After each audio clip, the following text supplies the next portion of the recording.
Cole was not a bad person. That's what made everything so complicated. He was 28, worked a decent job, kept his apartment clean, called his mother on Sundays. He had a girlfriend named Dana who loved him genuinely and without condition. By every measure, Cole had what most people were still searching for. A good woman, a stable life, peace. But peace is only as strong as the choices you make when nobody is watching. Rita had lived one floor below Cole for about 7 months. She was the kind of woman you noticed but didn't stare at. Big clothes, quiet movement, kept mostly to herself. They exchanged the kind of nods neighbors give each other. Polite, forgettable, normal. She had a boyfriend named Kelvin. Cole had Dana. The world was in order. Then one Thursday evening, she knocked on his door. Cole opened it and found her standing there with a small flask in her hand and a relaxed smile on her face. "I made too much soup. You want some?" There was nothing alarming about the moment. It was just a neighbor being neighborly. He stepped aside and let her in. She set the food down, looked around with casual curiosity, then sat down on his couch like she'd been there before. It felt comfortable, and that was exactly the problem. "You have a remote?" she asked. He handed it to her without thinking. She flipped through channels, settled on a movie, and tucked her feet slightly under her. Cole sat across from her, telling himself this was nothing, just two neighbors watching TV. He even believed it. About 30 minutes into the movie, Rita moved closer, turned and looked at him. Not with shock, not with offense, with something quieter. Cole held her gaze a moment longer than he should have. A voice in the back of his chest said, "Stop this here." It wasn't loud. It was just honest. Cole did not listen to it.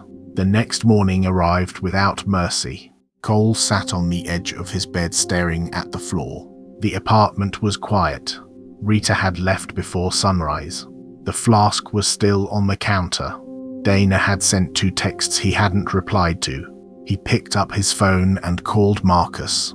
Marcus was Cole's oldest friend. The kind of friend who doesn't soften things because he respects you too much for that. "Bro, I messed up." Marcus asked how bad. Cole told him. "She knocked on your door. You let her in. She sat on your couch. You let her stay. You made that joke.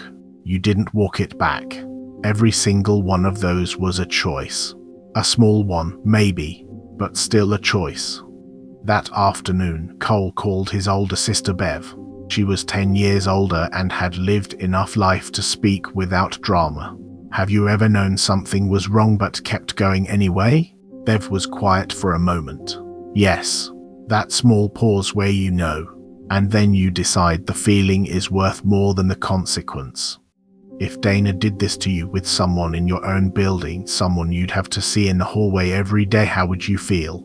Cole said nothing. That silence, Bev said softly, is your answer. Evening came. Cole heard the knock before it finished landing. He stood in his hallway, hand on the handle, with the full weight of 2 days on his chest. He thought about Dana. He thought about Marcus. He thought about Bev. He opened the door. Rita stood there relaxed, like the evening before had set a new normal. Cole looked at her for a moment, stepped back and let her in. Not to repeat anything, but because what needed to be said deserved to be said face to face. "We need to talk," he said. She sat down. He stayed standing. "Last night was a mistake. I have Dana. You have Kevin. Neither of them did anything wrong. We did. And I'm not doing this again." Rita nodded slowly. "You're right. I don't even know what I was thinking. Not thinking is still a choice. It just feels better to call it something else." She picked up her empty flask from his counter, nodded once, and left. The door closed quietly behind her. Cole picked up his phone and called Dana. "Hey," she said warmly. "I was starting to think you'd gone missing. I'm here. Can I come see you tonight? I just want to be with you. I just realized I don't always pay attention to what I have. I want to fix that." He grabbed his keys, looked around his apartment once, and walked out. Cole was not brought down by a villain. He was brought to the edge by small choices. A door opened, a seat taken, a joke made, a silence held too long. The question is what you do in that pause, that small, honest moment before you act when you still have a choice. Cole almost didn't, but he did, and sometimes that's enough to change everything. What have you learned from the story of Cole? Write it in the comments section below. Like, share, subscribe, and follow for more.